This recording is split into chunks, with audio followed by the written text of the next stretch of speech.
e diante da situação que estamos passando, louvar a Deus pela ferramenta que Ele coloca à nossa disposição, que é a internet, onde nós podemos compartilhar da palavra de Deus, compartilhar um texto, estarmos juntos, né? Ministrarmos e sermos ministrados. Deus é bom em todo tempo. Então quero agradecer a Deus nessa manhã. Pai bendito, muito obrigado pelo teu amor, por tua graça, por tuas misericórdias que se renovam a cada manhã. Eu te louvo, Senhor, por essa rica oportunidade de estarmos juntos como família, como teus filhos, Senhor, reunidos nessa manhã, não só nesse canal de live, mas também em todos os lugares onde se reúnem os teus filhos ou estão reunidos já desde cedo em outras denominações, em outras igrejas, enfim, na face da terra.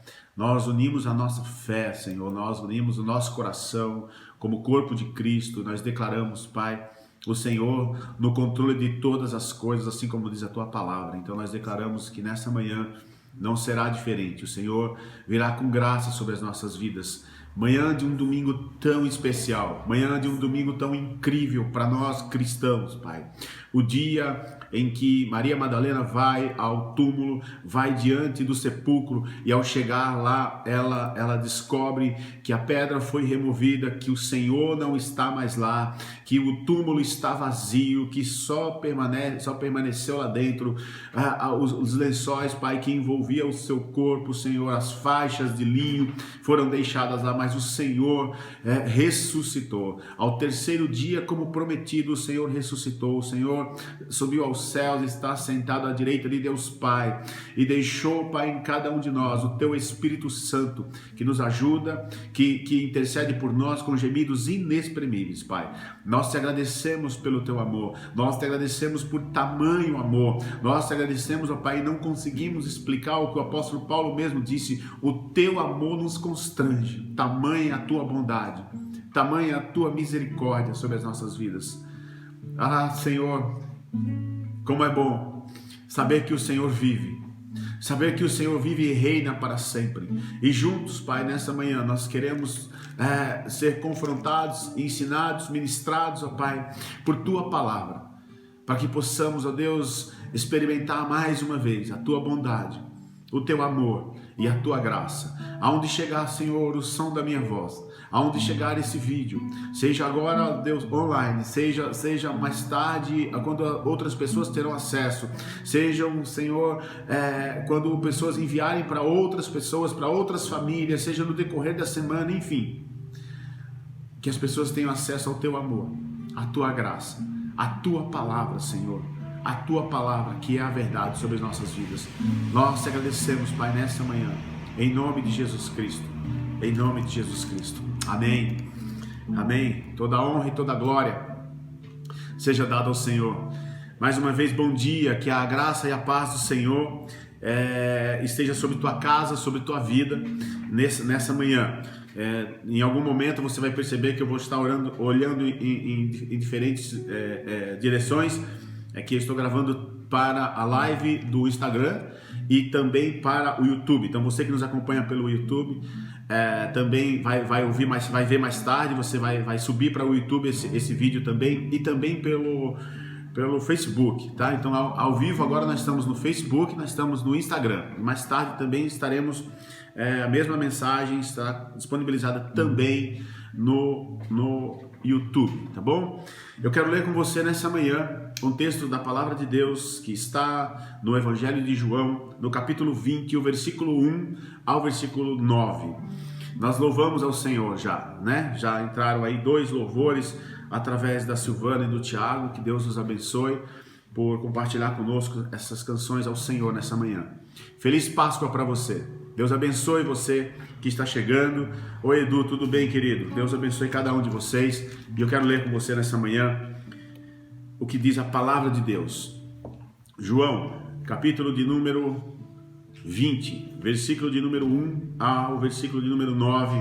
E a palavra de Deus diz assim, eu vou ler na versão NVI. No primeiro dia da semana, bem cedo, estando ainda escuro, Maria Madalena chegou ao sepulcro e viu que a pedra da entrada tinha sido removida. Então correu ao encontro de Simão Pedro e do outro discípulo, a quem Jesus amava, e disse: tiraram o Senhor do sepulcro, e não sabemos onde colocaram. Pedro e o outro discípulo saíram e foram para o sepulcro. Os dois corriam, mas o outro discípulo, mais rápido que Pedro, chegou primeiro ao sepulcro. Ele curvou e olhou para dentro e viu as faixas de linho, mas não entrou. Em seguida, Simão Pedro, que vinha atrás dele, chegou, entrou no sepulcro e viu as faixas de linho, bem como o lenço que estivera sobre a cabeça de Jesus. Ele estava dobrado à parte, separado das faixas de linho. Depois, o outro discípulo, que chegou primeiro ao sepulcro, entrou. Ele viu e creu. Versículo 9. Eles ainda não haviam compreendido que, conforme a Escritura, era necessário que Jesus ressuscitasse dos mortos. Só nesse momento, só nessa chegada, só quando eles chegam e se deparam com o túmulo vazio, é que eles olham e percebem que realmente Jesus não está ali.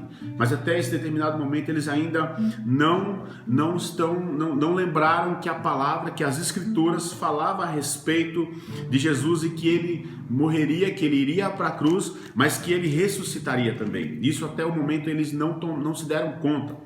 O texto é muito claro. Esse texto é relatado também nos outros evangelhos, mas eu quero falar no evangelho de João. Quero falar como uma forma que João transmitiu esse texto, que João fala a respeito desse texto, que João traz algumas características que os outros evangelhos, como Marcos, como Mateus, por exemplo, não trazem.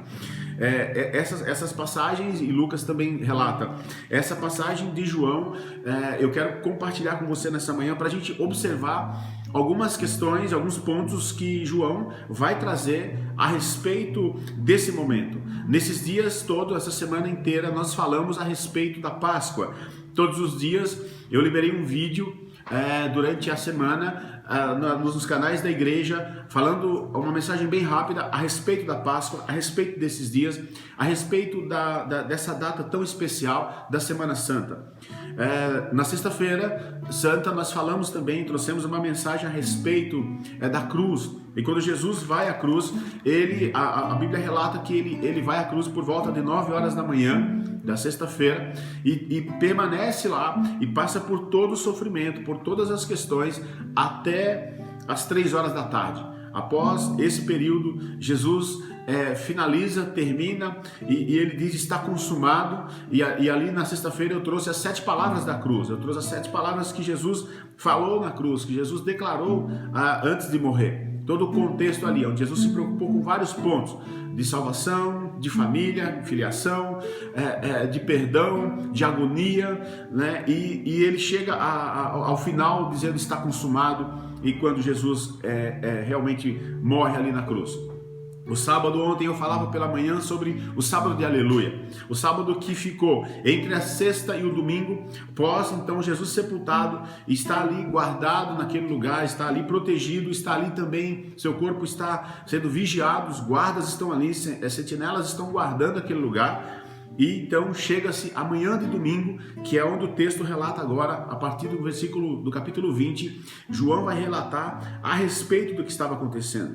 João, ele é muito seletivo naquilo que ele coloca. Eu quero primeiro dar uma passeada aqui agora, para a gente entender um pouquinho do que João está relatando, do que ele está fazendo, a respeito do que ele está falando aqui. Então João é claramente seletivo acerca dos incidentes da ressurreição. Você vai ver nos outros 3 evangelhos que existem colocações e situações um pouco diferentes, mas sempre leva ao mesmo contexto. Ele pretende ilustrar algumas lições espirituais a serem aprendidas aqui por nós nessa manhã. Não é fácil conciliar diversos acontecimentos relacionados pelos evangelhos. Então, se você lê a passagem em cada um dos evangelhos, você vai perceber pontos, situações, você vai perceber momentos em que um fala exatamente o que o outro está relatando, um dá um pouco mais de detalhes, outro dá um pouco menos de detalhes. Essa é a consequência de um acontecimento tão incrível relatado por esses homens da Bíblia. João relata, por exemplo, no versículo 1, que Maria Madalena foi sozinha ao sepulcro.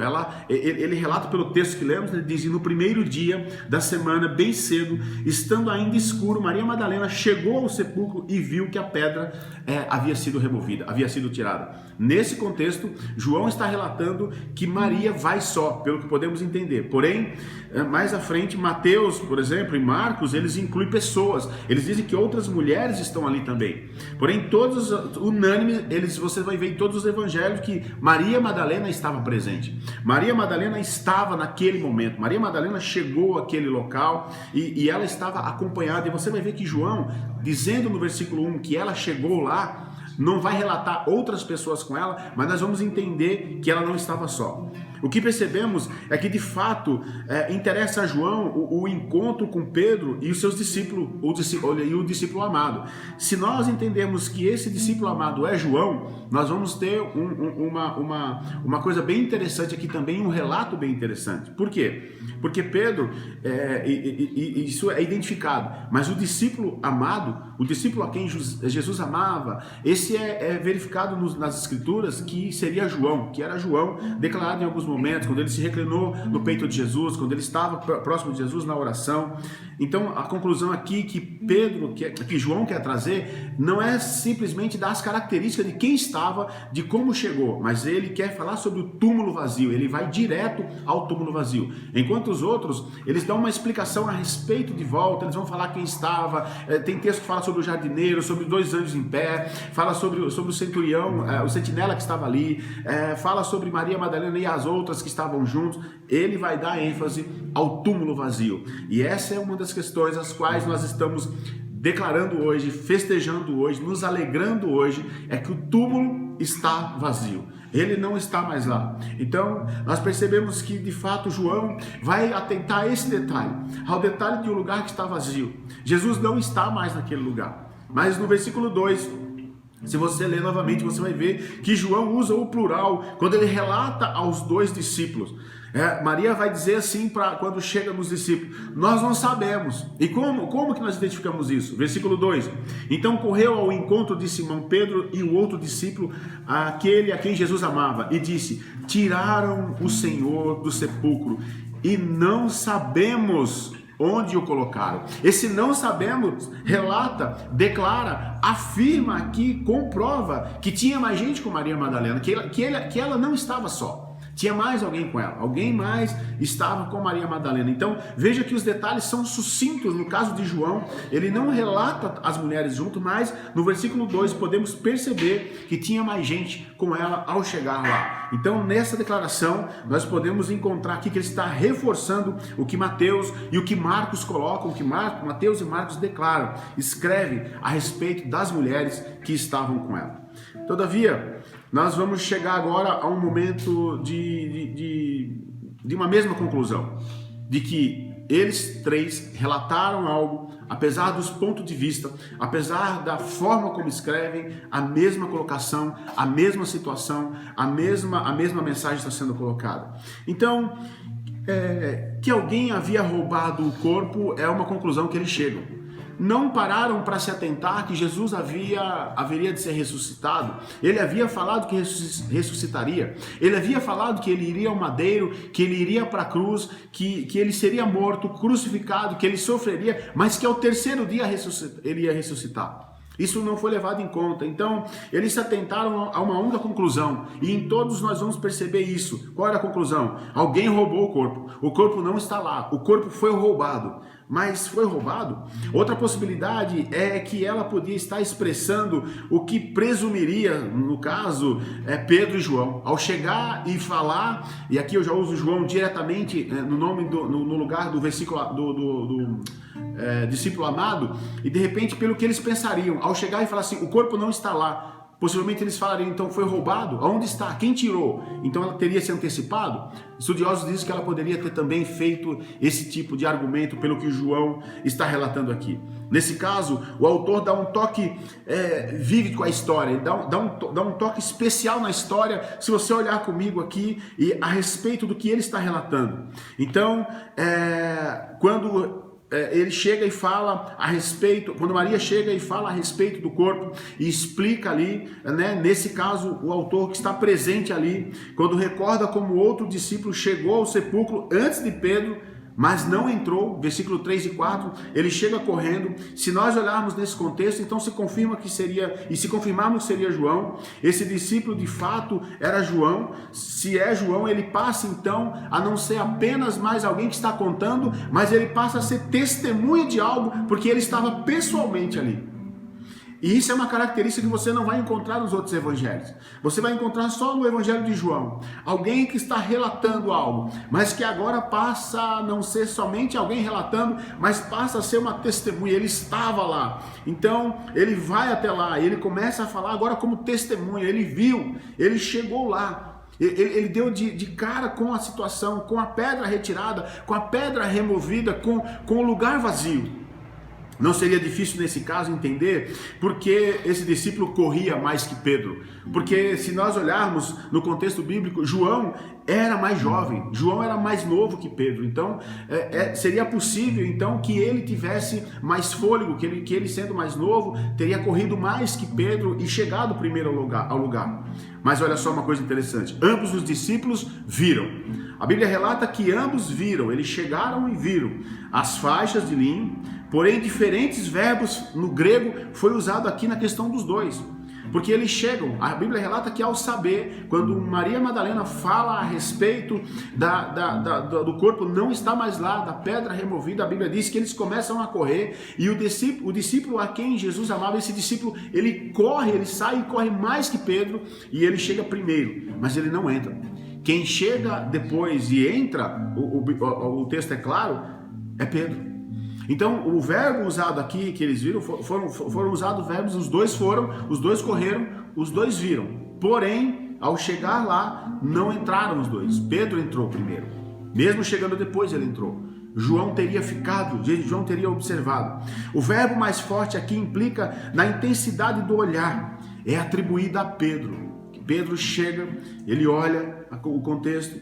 Então, embora apenas no caso de João seja dito que foi a fé na decorrência de ver, porque se a gente for ver o versículo 8, ele vai relatar que aí sim, após ele ter olhado, após ele ter visto, depois do outro discípulo que chegou primeiro ao sepulcro, também ele entrou. Ele viu e creu. Só a partir dali ele creu, só a partir daquele momento ele olhou e ele creu. Creu no quê? De que estava vazio? Creu no quê? De que Jesus realmente não estava ali? Creu que ele não haveria como ser roubado um corpo e ter uma riqueza de detalhes, como os três descreve, como os 4 evangelhos descreve, a respeito de as faixas estarem ali e o lençol, em algumas passagens fala o lençol, em outros fala o lenço, está dobrado e colocado à parte. Alguém que rouba um corpo, alguém que rouba algo, tem o tempo e a riqueza de detalhes de deixar arrumado, guardado. Não, o roubado ele é tirado rápido, é jogado. Então ele creu que alguma coisa diferente havia acontecido ali. O texto que lemos termina no versículo 9 com um comentário característico apenas desse evangelho. Você só vai ver nesse evangelho o versículo 9 que traz essa explicação. E na minha Bíblia aparece entre parênteses. Eles ainda não haviam compreendido que, conforme a Escritura, era necessário que Jesus ressuscitasse dos mortos. Só em João você vai ver essa característica à parte. Só no Evangelho de João vai estar essa característica. Isso pode estar se referindo a todo o Antigo Testamento.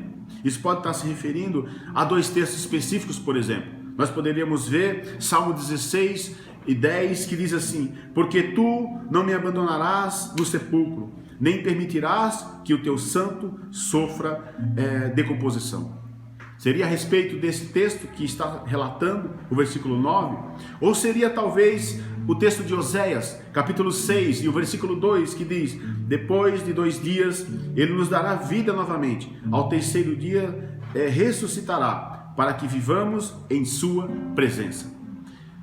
Se é o todo o Antigo Testamento, nós vamos encontrar uma quantidade imensa de situações, de contextos, falando a respeito de uma sombra de tudo aquilo que aconteceria. Mas se olharmos para todo o contexto do Antigo Testamento, nós vamos ver, principalmente na linha dos profetas, sempre a colocação, a conotação de que Jesus viria, o Messias viria. Isaías vai declarar isso com uma profundidade incrível, com uma coisa muito próxima, como se estivesse vivendo, experimentando já isso. Mas, porém, o que nós encontramos aqui e o que nós precisamos saber é: o túmulo está vazio, ele não está mais lá. Ele não está lá. O que realmente nos importa é saber que o túmulo foi deixado apenas o lençol e apenas as faixas e a pedra removida. Toda a riqueza de detalhes e essa volta que eu dei aqui falando um pouco a respeito do texto, detalhes que cada um dos evangelhos vão trazer a respeito dele. Eu queria me atentar, como João se atentou mais ao detalhe de que o túmulo está vazio. A cruz não parou. A morte não pôde deter o nosso Senhor.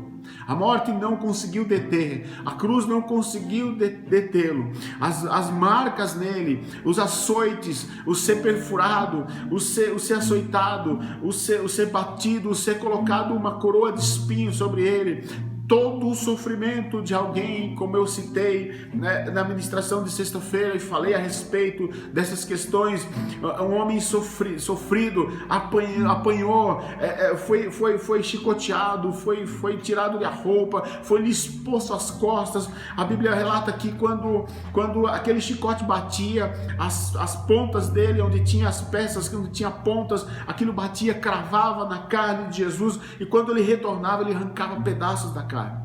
Muitas vezes, quando nós assistimos um filme a respeito de Jesus e passam cenas fortes assim, é comum nós nos emocionarmos e chorarmos, mas ainda existem relatos que a coisa foi muito pior que aquilo. Então, se nós olharmos para o contexto de Isaías vai trazer algo, tentando mostrar para a gente quem é esse homem, quem foi esse homem, quem é Jesus de Nazaré, o homem que está na cruz, quem é Jesus de Nazaré que sofreu, quem é Jesus de Nazaré que no domingo de manhã, quando Maria Madalena chega e olha no sepulcro, ele não está mais ali. Quem é esse Jesus que veio e sofreu, calado, e foi levado diante de um madeiro, colocado diante de homens, de governantes, que não puderam livrar Jesus da cruz, porque eles não poderiam, porque foi Deus que preparou toda essa história. Não teria como esses homens parar aquela crucificação, porque foi Deus que fez, foi Deus que preparou. Não foi nenhum dos homens que estavam ali que podiam fazer alguma coisa. Mas Isaías 53 vai dar um relato que talvez seja um dos relatos mais intensos de quem era esse homem, de quem era Jesus de Nazaré.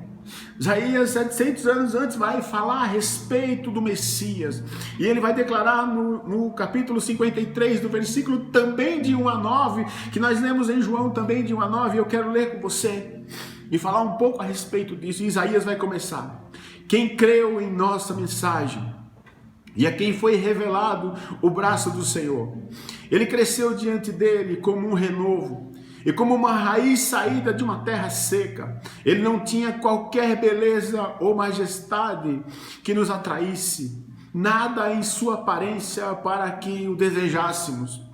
Foi desprezado e rejeitado pelos homens, um homem de tristeza e familiarizado com o sofrimento, como alguém a quem os homens esconderam o rosto. Foi desprezado e a nós não tinha nenhuma estima. Do capítulo 1, do versículo 1 ao versículo 3, o desprezo do homem. Isaías relata o abismo entre a pregação de Deus e a opinião do homem, que está evidente no contraste daqui a ser revelado. Em 3 versículos, Isaías declara e coloca o desprezo total da humanidade com alguém que iria para o madeiro para que hoje tivéssemos vida. Continua no versículo 4. Certamente ele tomou sobre si as nossas enfermidades, e sobre si levou as nossas doenças.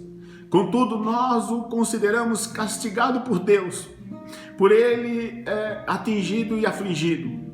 Mas ele foi transpassado por causa das nossas transgressões, foi esmagado por causa das nossas iniquidades. O castigo que nos trouxe a paz estava sobre ele, e pelas suas feridas nós fomos curados. Todos nós, tal qual ovelhas, nos desviamos, cada um de nós se volta para o seu próprio caminho, e o Senhor fez cair sobre ele a iniquidade de todos nós. Do versículo 4 ao versículo 6, nós poderíamos colocar aqui como uma troca doce, como uma troca amarga para Jesus, mas doce para cada um de nós da humanidade. Aqui o significado da desgraça do servo, aquele que veio para servir, com a ordem investida da palavra que foi usada no versículo 4, para realçar a troca de papéis com uma promessa enfática: ele e nós. A cruz que era para nós, o sofrimento que era para nós, agora ele está experimentando, ele está passando. Ele havia estado ali naquele sepulcro que João relata, ele estava ali naquele lugar, no meu lugar, no seu lugar. Por isso, talvez João, ao olhar aquele sepulcro vazio, ele tenha sentido o tempo que caminhou, que ouviu, que aprendeu de Jesus, um homem simples, um homem tranquilo, um homem que não perdia a paciência, um homem disposto a ensinar, disposto a sofrer. Talvez naquele momento ele tenha se dado conta de que verdadeiramente, sabe quando a ficha cai?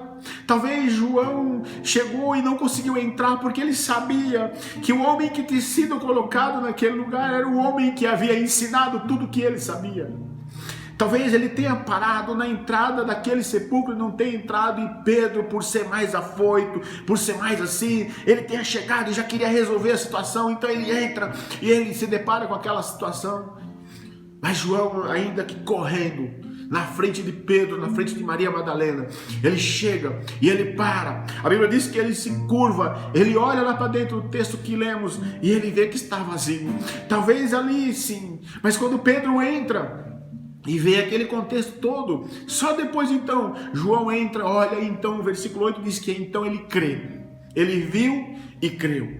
Talvez ali ele tenha olhado e tenha não só imaginado que o corpo de Jesus teria sido roubado, mas que verdadeiramente teria se cumprido. Talvez ali tenha caído a ficha que ele não andaria mais com Jesus naquelas ruas, não o veria mais pregar tão incrivelmente, sem gritos, sem gestos, mas calmamente ensinando a respeito de um reino que poderia ser experimentado pelo homem. Talvez seja isso que Isaías está tentando relatar no capítulo 53, dizendo a respeito desse homem e relatando talvez todo o pensamento de que João estivera ali olhando para o sepulcro vazio. Talvez tivesse essas palavras que Isaías está falando, estivesse passando agora na memória de João, analisando tudo isso, o que Isaías relatara muito antes. Versículo 7 de Isaías 53, ele foi oprimido e afligido, contudo não abriu a sua boca. Como um cordeiro foi levado para o matadouro, e como uma ovelha que diante dos seus tosqueadores fica calada, ele não abriu a boca, ele não reclamou. Com julgamento opressivo ele foi levado. E quem pode falar dos seus descendentes? Pois ele foi eliminado da terra dos viventes. Por causa da transgressão do meu povo, ele foi golpeado. Versículo 9. Foi-lhe dado um túmulo com os ímpios e com os ricos em sua morte, embora não tivesse cometido qualquer violência, nem houvesse qualquer mentira em sua boca. Talvez essa mensagem estivesse viva na memória de João ao olhar tudo aquilo. Mas aqui nós podemos colocar, e como separamos em 3 partes esse texto: mãos ímpias, vítima voluntária. Alguém que se entregou voluntariamente. Alguém que foi vítima, mas se colocou voluntário. O silêncio da vítima contrasta com o clamor do outro, o cordeiro manso, o cordeiro mudo, aquele que foi na cruz sem reclamar. Resultado de amor e fé. Por mais que tentamos, jamais iremos encontrar respostas que venha nos convencer desse amor tão incrível, que venha nos trazer uma resposta de um amor tão maravilhoso.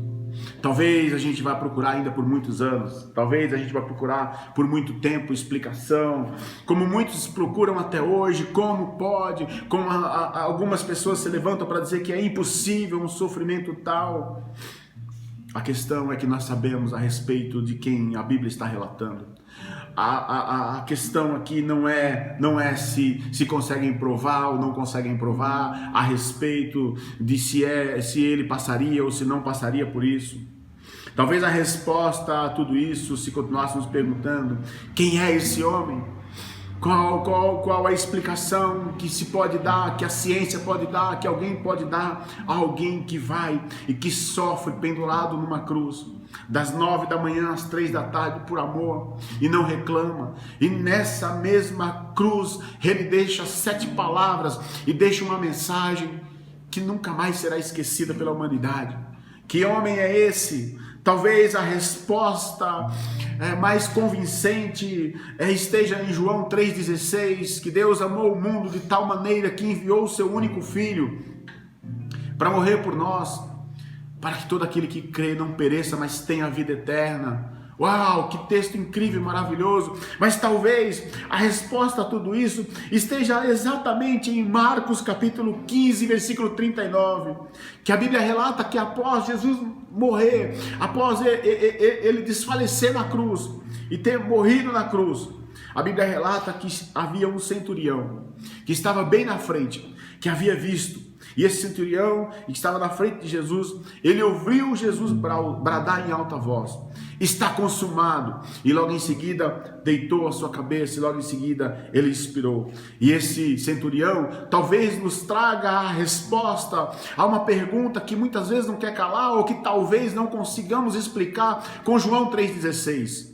que fala a respeito dele ter enviado o seu único filho. Talvez a resposta esteja nas entrelinhas do texto, e em Marcos capítulo 15, versículo 39, relata que esse centurião ele vai olhar, e após tudo isso ele vai dizer: verdadeiramente, esse homem era o Filho de Deus.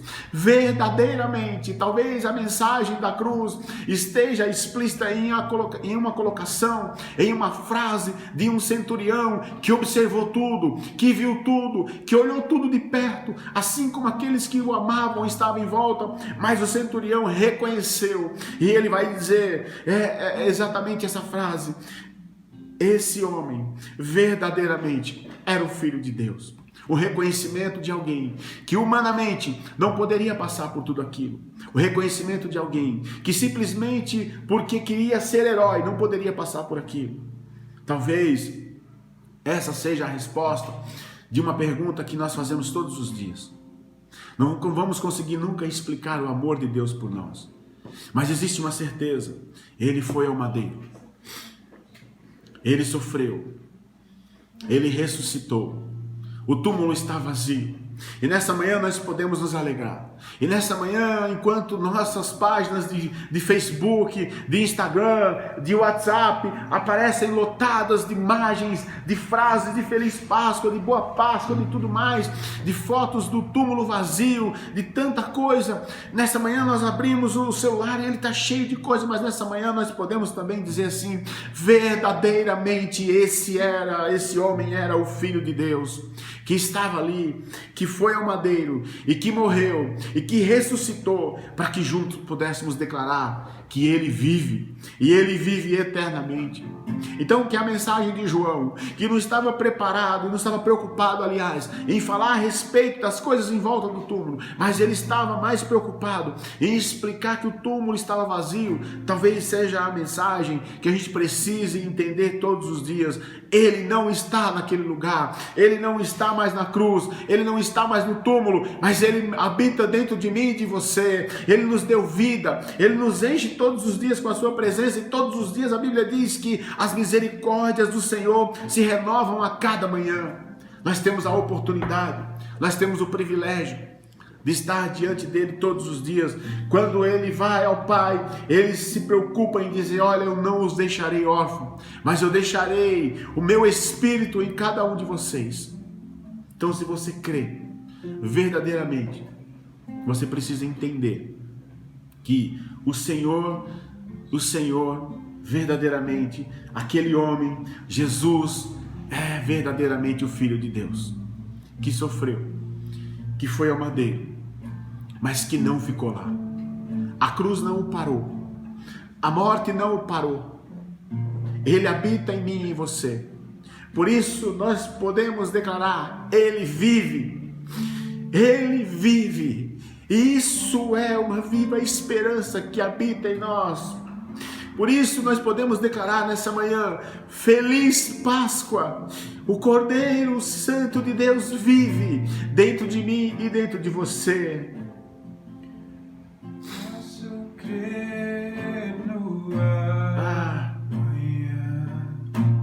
Porque Ele vive.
Você pode nessa manhã na sua casa, você pode nessa manhã onde você está, experimentar essa bondade.